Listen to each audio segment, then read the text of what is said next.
Hey everyone, it's Stove here, and let's get right into it. This is week 6 of the NFL schedule. I'm very happy to be able to talk to you guys about this one. This is a little bit more of a shaky up type week for a bunch of different teams. There's no undefeated teams left in the NFL, so luckily for us, we could actually be like, okay, like, what's going to happen after some of these teams took the loss? What's going to happen after some of these teams got a win the last couple of weeks? Let's talk about that. First off, we're going to go with the Eagles and Giants, obviously. A division rivalry. Been a division rivalry for years. I believe over half a century, maybe more. Which is unbelievable to say, but very true. I'm pretty sure anyway. But yeah, Eagles lost against the Broncos in a somewhat weird fashion. Obviously, there was some penalties that a lot of fans, especially if you were there as a Phillies fan, looking at that like, why wasn't this being called, or something along those lines. You would have thought that, well, if it was going to be called, the Eagles would have stayed undefeated and just done a tush push with Jalen Hurts, or given the ball to Saquon Barkley to win the game. It still kind of irritates me that there wasn't a flag called, but at the same time, the Broncos also put on a very good game regardless.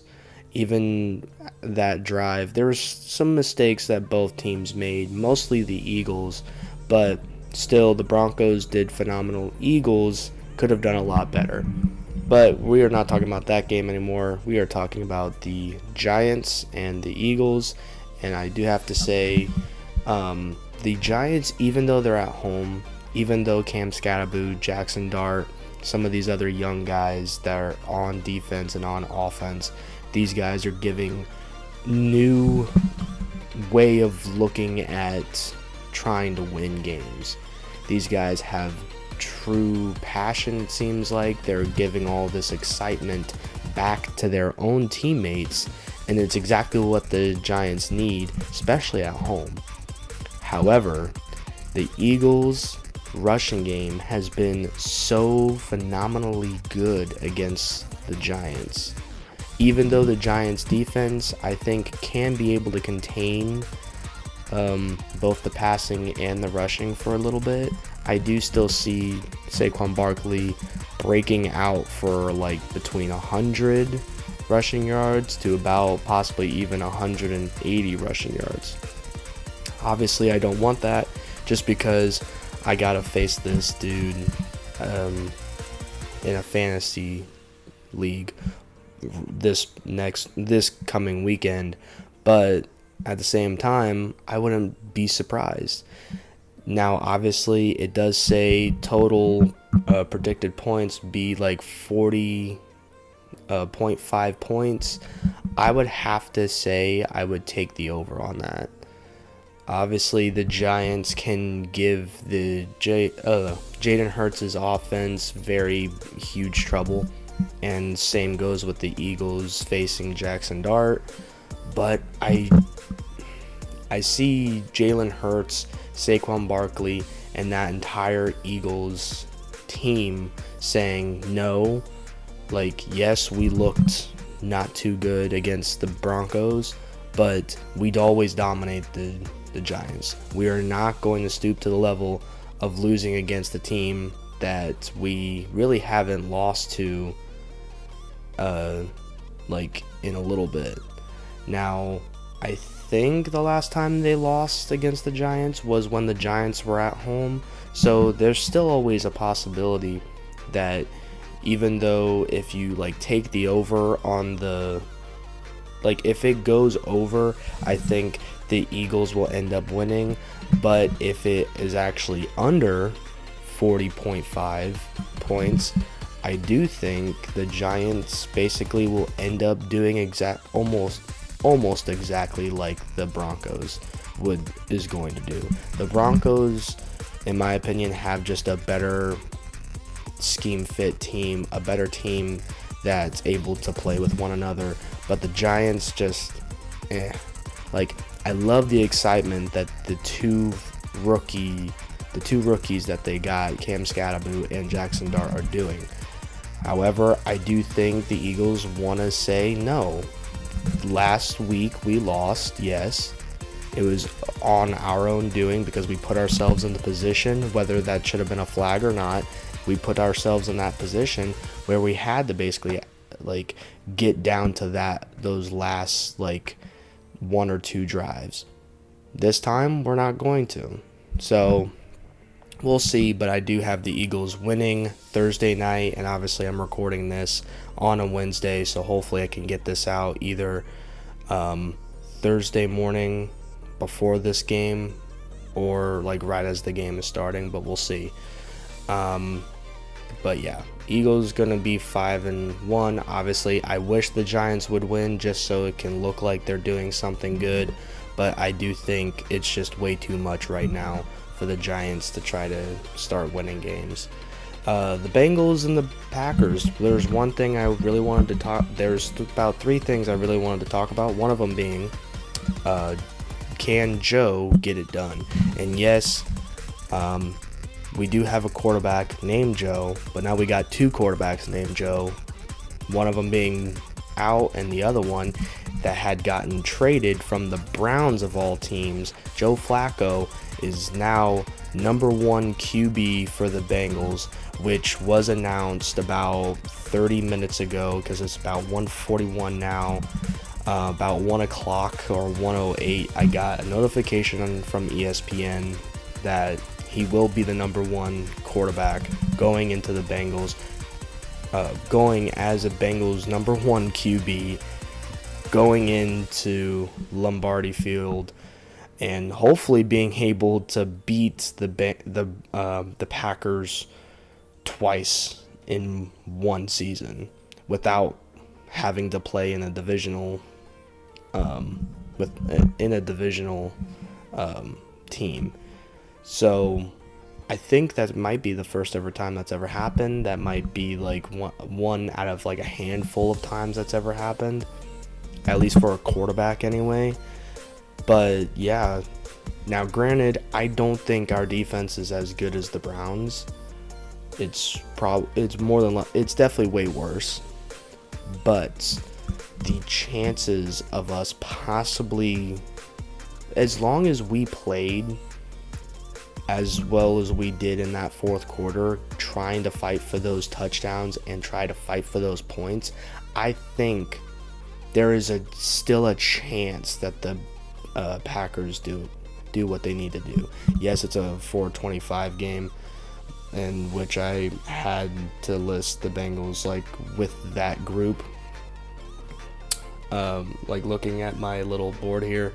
But I do think it will sound crazy, and I will more than likely be wrong, because the Packers were just play like they do all the time at home, because they're 2-0 and they will more than likely be 3-0. But as a Bengals fan, I am very confident right now, especially with how experienced and what Joe Flacco is as a quarterback, and the fact that Joe Flacco was passing to Browns receivers. The only times he ever actually had solid receivers was, well, last week and the week before, whenever Jerry Jeudy actually started playing well, whenever David Njoku started playing well, and Junkins started playing well like the last 2 weeks. But Joe Flacco is going to have way more options at his disposal, way better options in my opinion at his disposal. Not, throwing shade at the Browns, but realistically, on paper even, T. Higgins, Jamar Chase, any tight end, Noah Fant, and a couple of other tight ends there.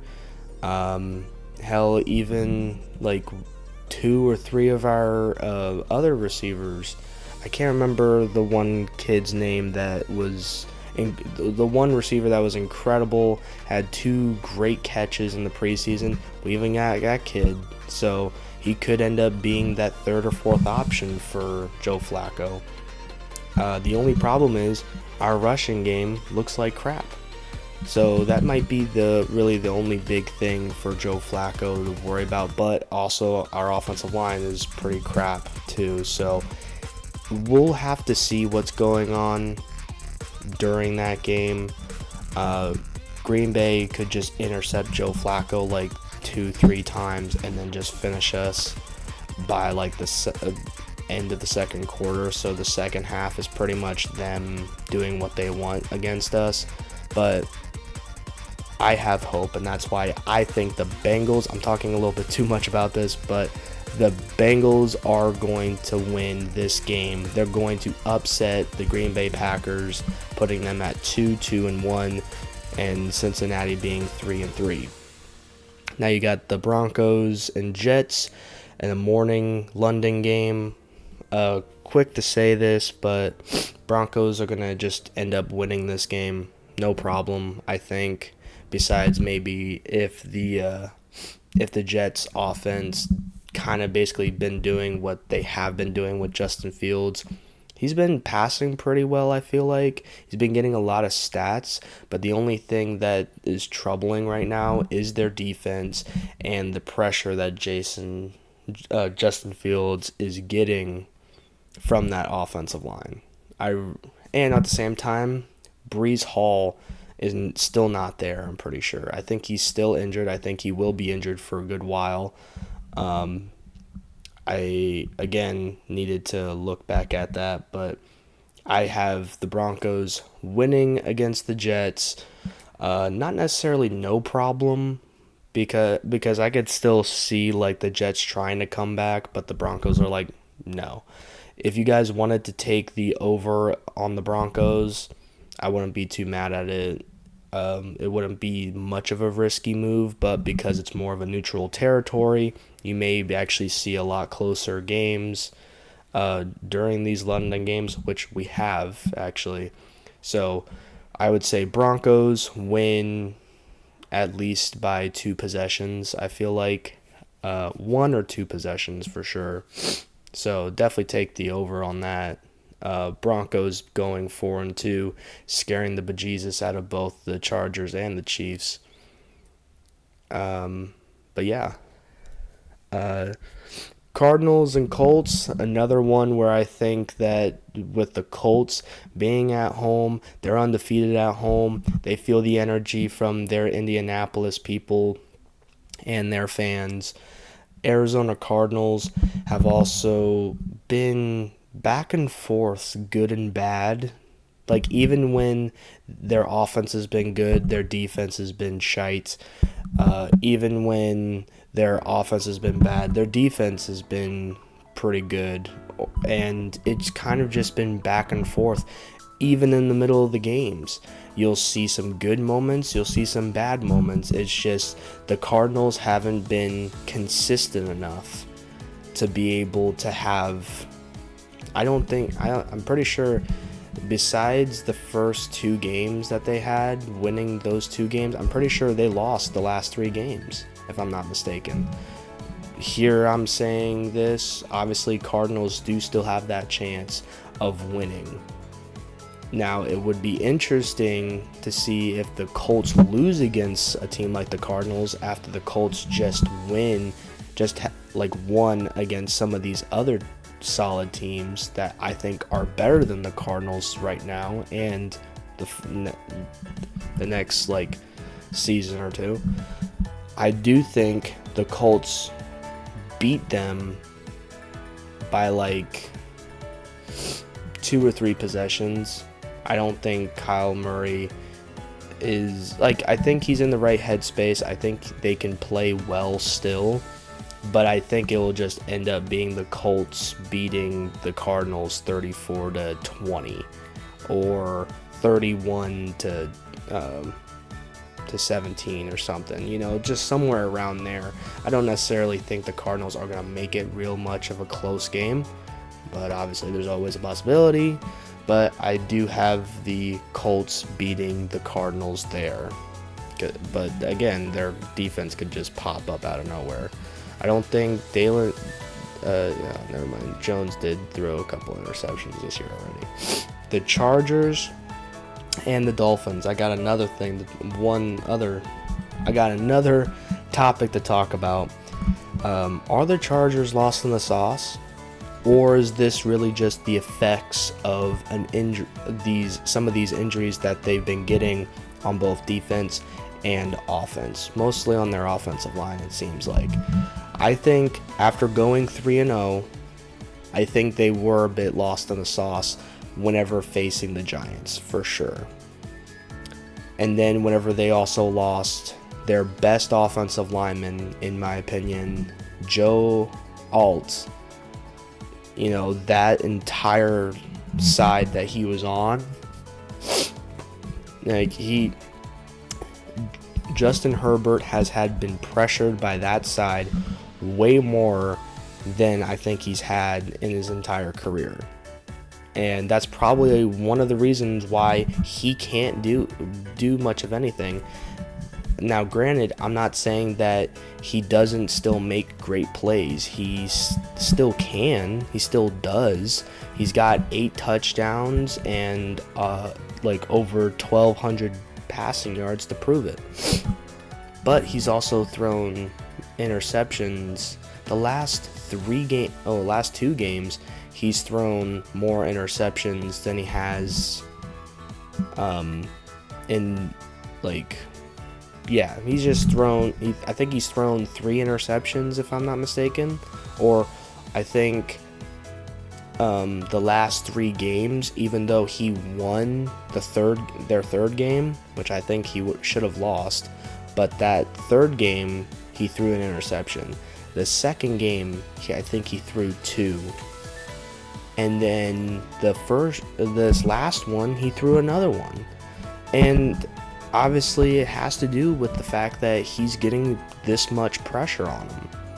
Whether that be mental pressure, but also really is physical pressure, because the guy can't necessarily throw on his back foot all the damn time and chuck it down the field hoping that Keenan Allen or Ladd McConkey or Quentin Johnson is going to be able to catch those.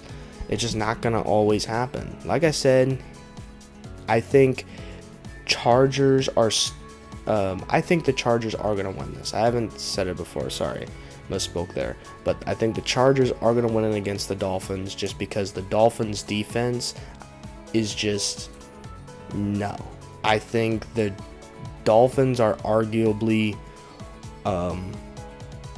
top 3 worst. Probably not even arguably. If I just say top 3 worst defenses this year, I think everyone would agree with me. I think a lot of people arguably would say that they are the worst defense in the league, which you could actually be right depending on where they lie in the charts of the rankings of their defense. So I think Justin Herbert is going to be able to do well and get to 4-2, but if he struggles against these Dolphins, whether or not the Dolphins are getting better and fixing their little mistakes, if it is still a close game where the Chargers aren't scoring more than 3 touchdowns a game on their offense, obviously you don't always have to win games by scoring 3 touchdowns. But in this day and age, you almost have to, unless you believe in your defense and your defense believes in you as the quarterback and of the leader of that offense. Right now, it does not seem like things are going right for this Chargers team. I do see the Dolphins possibly taking it by 6 points if Justin Herbert throws an interception, puts it in good field position once or twice. Dolphins defense and special teams has really actually helped the Dolphins a little bit, I think. It's slightly, but it's just been more of that offense. So it could just be a back and forth game, but I really don't see the Dolphins winning this game. Even though they're at home, the Chargers still want to show, like, no, we're still here. And I believe that. I believe that they can still show that they're here. It's just Justin Herbert needs to have better protection going into this week. If they look slow or they look like they're still getting pressure on Justin Herbert, either needs to make a change or you guys are going to have a very long year with every other team unless you're a couple of your guys come back from injury. I know it's not just Joe Alt. I just can't think of the other guy that's injured right now. But anyway, Patriots and Saints. Saints had their first win last week. Awesome. Great. Love to have seen the adversity and the amount of fans that were up on their feet for majority, if not all of that game. That's how they basically won. The Giants were getting overwhelmed by that fan base, and the Saints were using that overwhelmness of the Giants and their fan base, who is cheering them on every second of every minute of every quarter of that game. Sorry, my nose is running so bad right now. The Saints are coming back home. They seem, if they have anything like that, it will be a tough day for Drake May. It will be a tough day for the Patriots. I just think, though, the Patriots have been very much composed under pressure. Obviously, every fan base is different. Every atmosphere of every stadium is different. But the Patriots know how to play under pressure, even when it's a different, it's completely different atmosphere. It seems like they've done pretty well against Miami Dolphins. Whenever I think they played in Miami, I believe, and they played against somebody else. I just can't think of it right now, but I do think Patriots are going to remain undefeated against, well, going away to other people's fields. I do think the Saints will make it close, but do I think Drake May will still line them up for a good field goal to make it a great game altogether, but to finish off the end of this weekend with being 4-2? Absolutely. Sorry, got distracted. But and plus Stephon Diggs is playing unbelievable. A lot of people don't necessarily. If you guys really needed a receiver and there's really none left besides this guy, you pick him up right away. This guy and Drake May's connection has been growing and growing every single week. So I think you guys would be at a loss if you guys did not pick up Stephon Diggs, in my opinion. But yeah, Browns and Steelers. This can be a very tight game, but in Pittsburgh, I think it's either going to be the defenses that challenge both offenses, or it's like who on offense makes the most mistakes.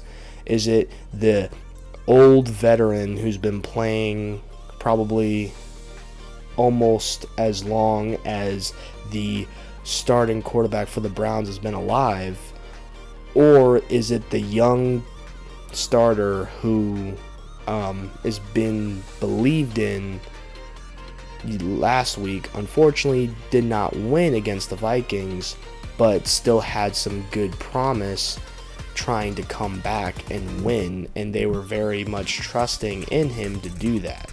So I'm thinking, even though the Browns defense is the Browns defense and they can give Aaron Rodgers some fits, I do think Aaron Rodgers will throw an interception, but I also think Aaron Rodgers will throw for over 250 passing yards with like 2 or 3 passing touchdowns. The only thing that the Steelers really need to worry about is, as long as they're containing Judkins, I really don't think they have too much to worry about. I think it still will be a close game, but 38.5, obviously it's a division game. It's two defenses that are hardcore, hard-nosed team defenses. You could be smart and just take the under, but I'm going to have to say you take the over, because I think both of these two teams are scoring 20-plus points. Or at least if the Browns don't, the Steelers are going to score at least 4 times. Well, 4 touchdowns. Where the Browns are probably also going to score at least like 2 touchdowns with like 2 or 3 field goals. Or vice versa. Well, probably not vice versa. I think the Browns will only score maybe like 4 times, and 2 of those being touchdowns.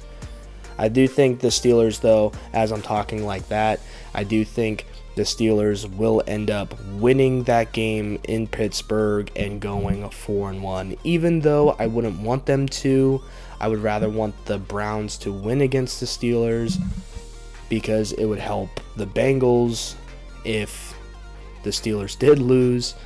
But still, Browns are the Browns. You never know. But in Pittsburgh fashion, you never know what may happen in this matchup. It's with the AFC North being the way it is, it would be such a way that the AFC North just falls flat on their face, with the Steelers losing, the Bengals winning, and the Baltimore Ravens also losing. So it would be interesting, but I do still have the Steelers winning. Cowboys and Panthers, I have the Cowboys winning just because of how Dak Prescott and that offense has been playing. Yes, I do think with it having the total 49.5, I could see that, and honestly, Cowboys are more than likely could score 31 to 35 points. 31 to 35 points this game. Maybe even 38 if they, just try to add on some field goals with Brandon Aubrey. But the Panthers, I think even a team like the Panthers with the offense that they have right now, it can be pretty solid, especially looking pretty solid against some other divisional teams. Now, if that Cowboys defense becomes better over time, if I meant to say defense, I'm mixing up my stuff if I did, but I could still see the Panthers scoring at least 25 or more. I don't know why I said 25 or more. I just feel like 25 sounds about right. I do think they're not going to necessarily score too many touchdowns, but if they do, they're going to try to go for 2-point conversions to get to where they need to be, and that would be close, very close to the Cowboys.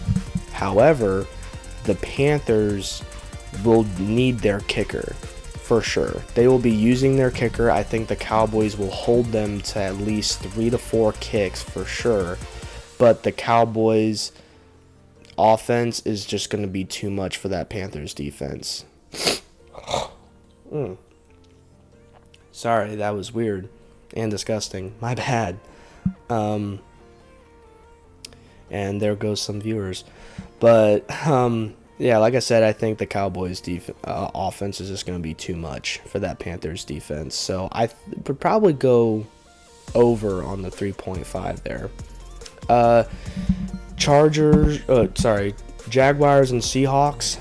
I am kind of starting a little new thing where I'm basically going to be predicting the top 3 best games And I do think Seahawks and Jags are definitely in the top 3 for sure.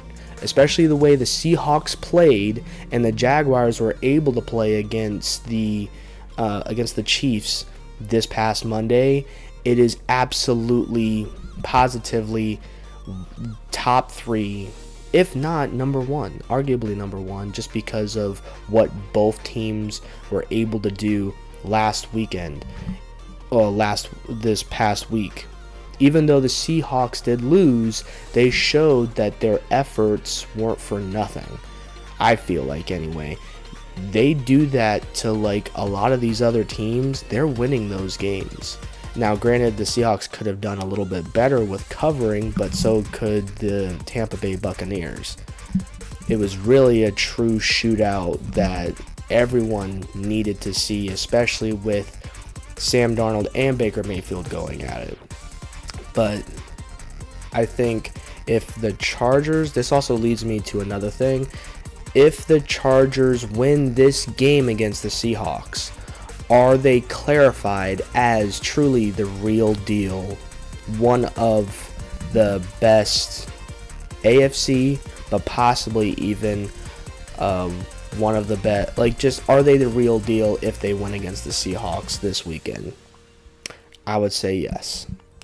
Not only did they go through adversity with losing against us with Jake Browning, but they're also 3 at home. They're 3-0 at home, and beating the Seahawks is not going to be an easy challenge. The Seahawks' defense, actually, from last year to this year, Seahawks' defense has gotten a lot better. I do think, like, if you want to say that their offense has also gotten better, I would say that you're right, because it absolutely has. Sam Darnold is on pace to getting over 4,000 passing yards. That's what I believe in. Now, granted, he can have some shy games too, but both Trevor Lawrence and Sam Darnold have both been on their A games, but I just think that the Seahawks are just a better team. So, sorry, Jags. You guys will take your first L at home and make you guys 4-2. But I do think if they come out with this win by like a field goal or something like that, maybe even by maybe if this goes through overtime, they win by a field goal or win by a touchdown that Sam Darnold can't get. Like I said, I don't think that worries the Seahawks fans too much. If it does, you guys need to calm the fuck down. Excuse my language. But Jacksonville will end up losing this game just because I think Trevor Lawrence had a huge game last week. Do I think he can repeat it? Absolutely. He's a talented quarterback. But I think the Seahawks' defense going in will not make the same mistakes as what the Chiefs did.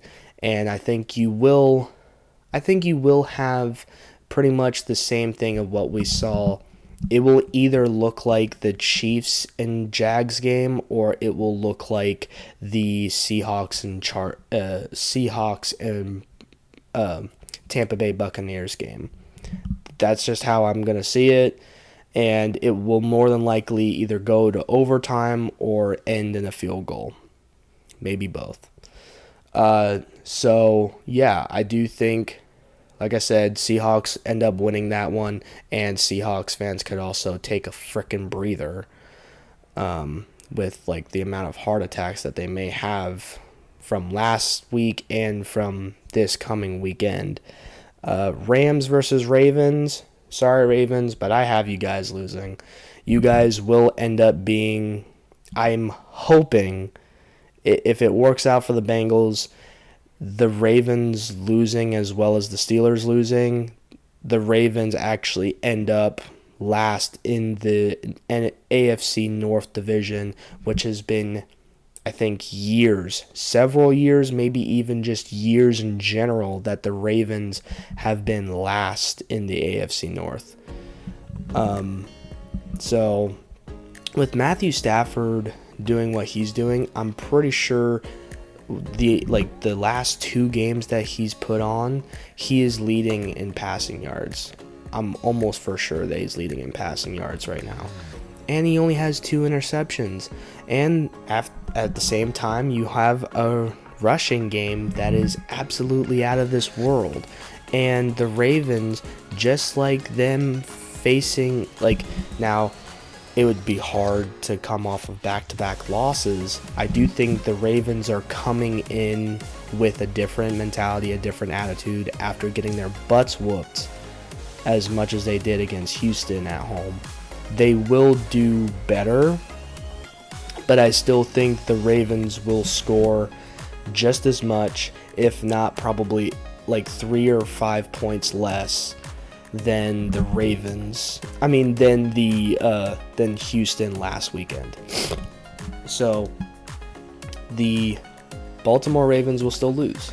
That's just how I feel like the amount of injuries that have happened with this team. And I'm pretty sure there was a trade. They ended up trading a very solid player for another very solid player, but I just didn't think they really needed, if they were going to trade a player, at least get something a little bit more valuable out of it. I don't know if Baltimore is kind of well, let's just see what happens. We wanted to trade this guy for a very long time. His attitude wasn't right, blah, blah, blah.